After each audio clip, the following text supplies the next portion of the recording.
hukum tips dari klien yang diberikan pada PNS itu kan haram. Bila dulu terlanjur terima, bagaimana yang harus dilakukan pada uang tips tersebut? Dikeluarkan atau bagaimana? Kemudian yang kedua, kalau seorang PNS terima uang dinas atau uang penelitian yang sudah dianggarkan, misalnya 5 juta, ternyata sisanya tidak bisa dikembalikan. Padahal kantor juga minta nota-nota. Terus status uang sisanya itu bagaimana?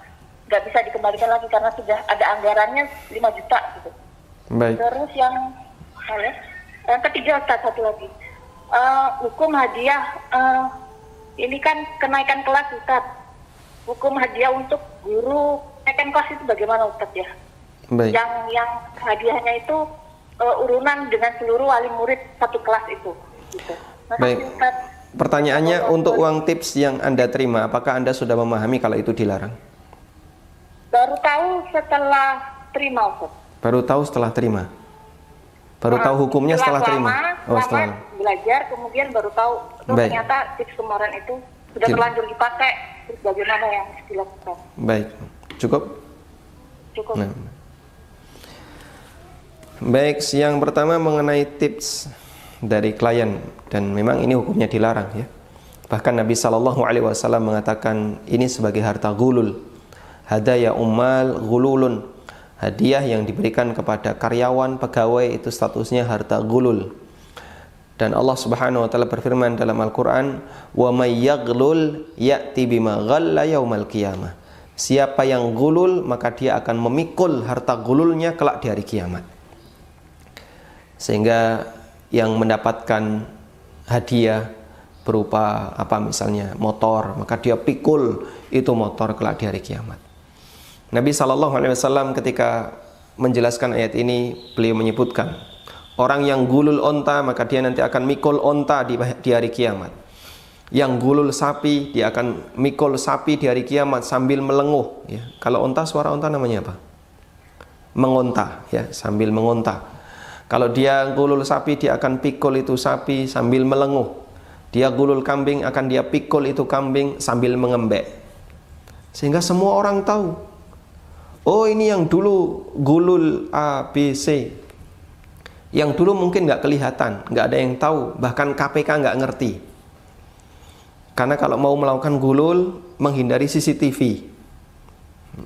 Ada salah satu kawan saya ketika dia mau ngasih sogok, pegawainya itu minta, "Pak, nanti posisinya di sini ya. Bapak nanti saya kode, tolong datang." Ya, sehingga CCTV-nya tetap ada sebagai alat pantau. Tapi orang tahu di titik ini nggak kena CCTV. Masya Allah.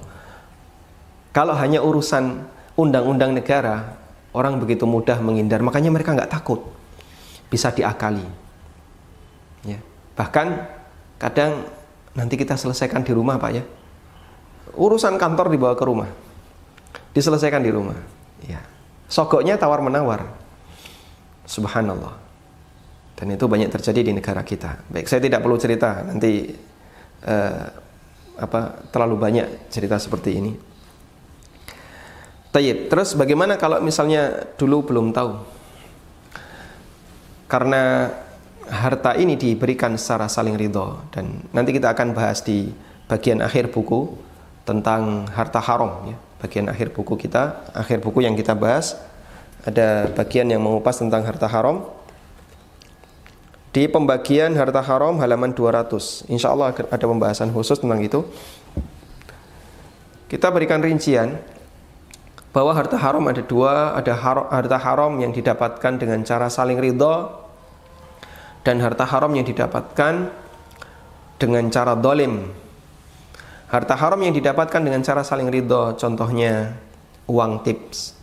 Ini saling ridho, yang memberi ridho, yang menerima juga senang ya. Dan harta haram yang didapatkan saling ridho ini dibagi menjadi dua.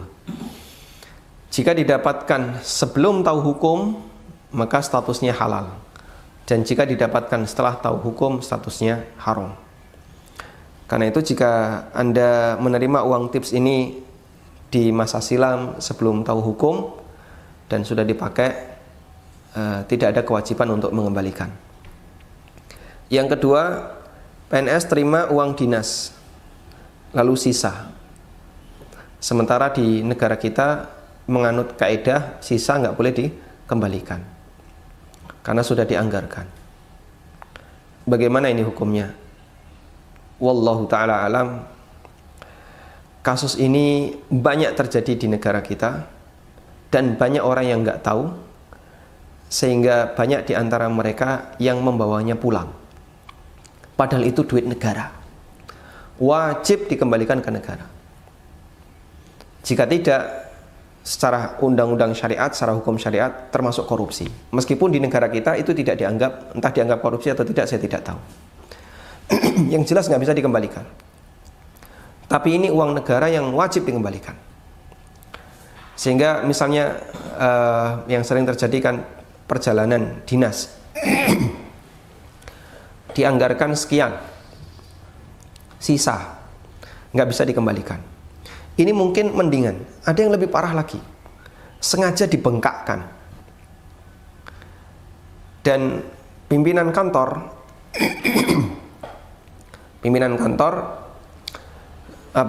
melakukan itu. Tujuannya adalah biar kantor punya kas.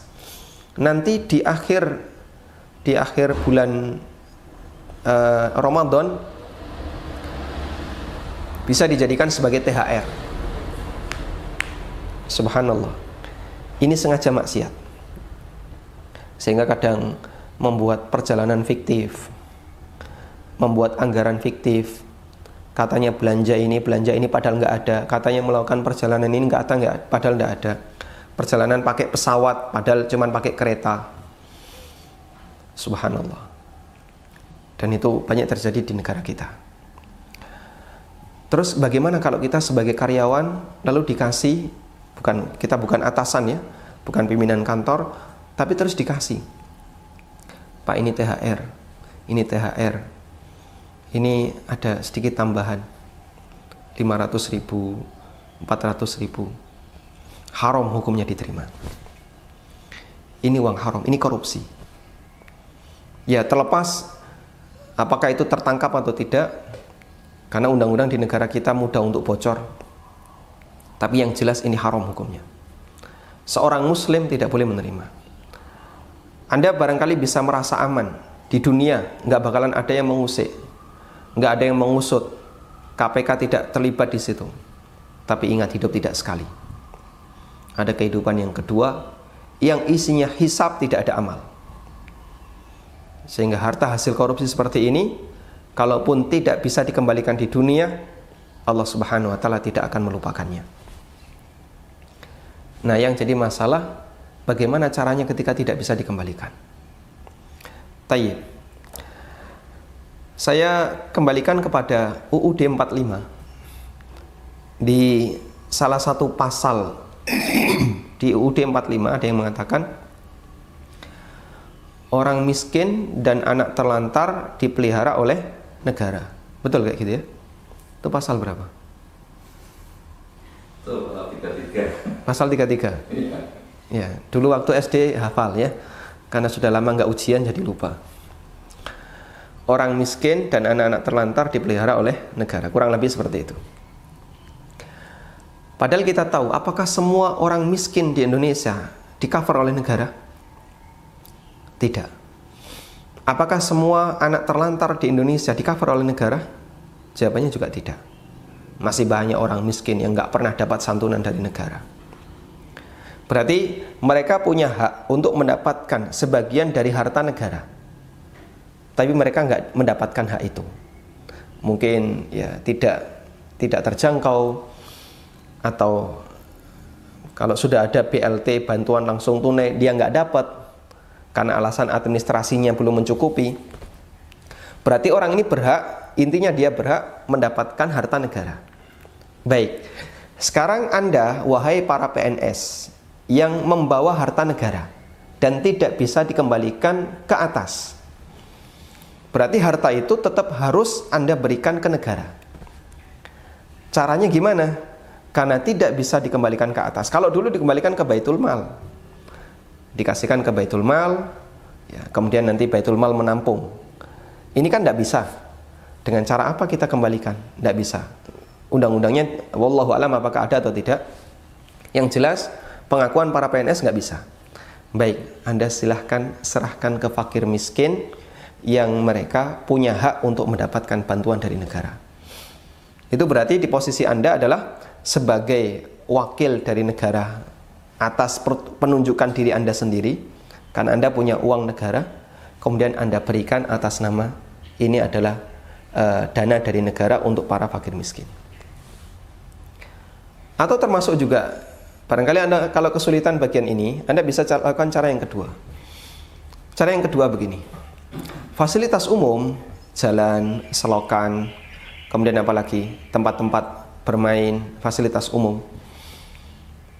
Fasilitas seperti ini dia dibangun dengan dana negara. Perbaikannya menjadi tanggung jawab negara, pembangunannya menjadi tanggung jawab negara, dan seterusnya. Artinya, intinya fasilitas ini adalah wewenang negara. Dan kita tahu, banyak jalanan yang kadang tidak terawat.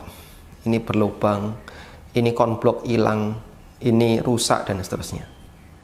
Berarti, memperbaiki konblok itu adalah bagian dari nyumbang negara. Nah, maka Anda bisa lakukan dengan cara yang kedua ini. Saya punya uang negara sekian juta, yang dulu saya dapatkan melalui perjalanan dinas fiktif, kemudian dibagi-bagi ke seluruh karyawan kantor ketika menjelang lebaran atas nama THR. Akhirnya dapat. Nah, padahal ini tidak bisa dikembalikan. Maka yang bisa Anda lakukan adalah berikan untuk perbaikan fasilitas negara. Berarti itu kembali ke negara. Semoga dengan cara seperti ini menggugurkan dosa kita, membebaskan dosa kita, yang ini bisa jadi lebih parah dibandingkan riba.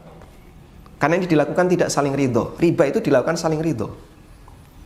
Dan dosa yang dilakukan tidak saling ridho dengan cara zalim, menipu, bisa jadi lebih besar dibandingkan dosa yang dilakukan saling ridho.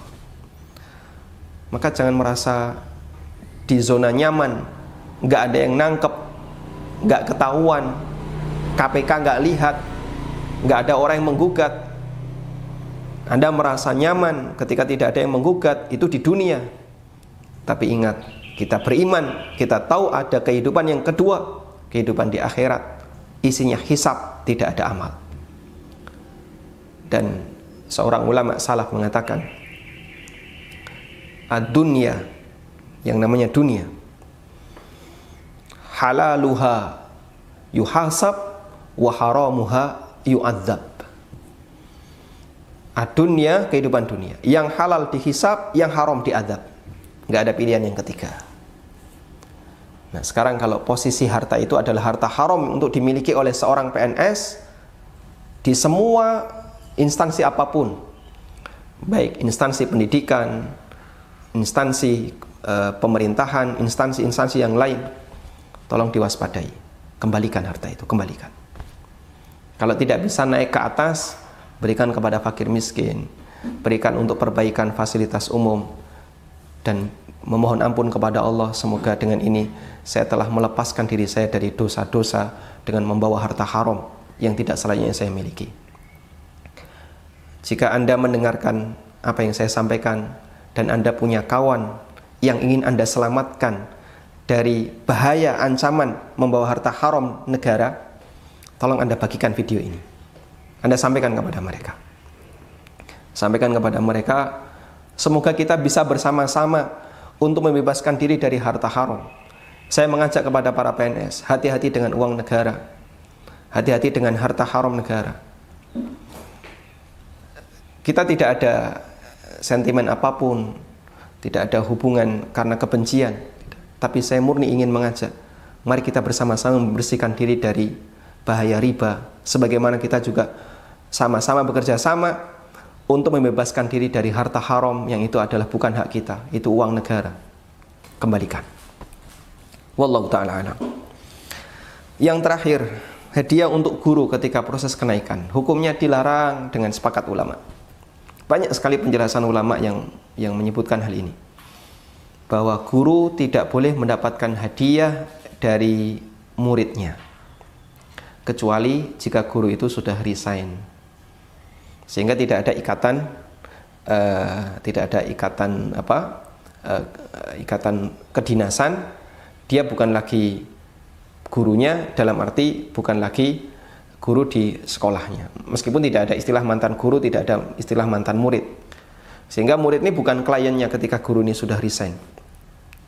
Sebagaimana ketika murid ini sudah keluar dari sekolah tadi, lalu dia ngasih hadiah kepada gurunya yang dulu telah mengajarkan kepadanya, insya Allah diperbolehkan, karena murid ini bukan lagi klien sang guru. Wallahu ta'ala alam.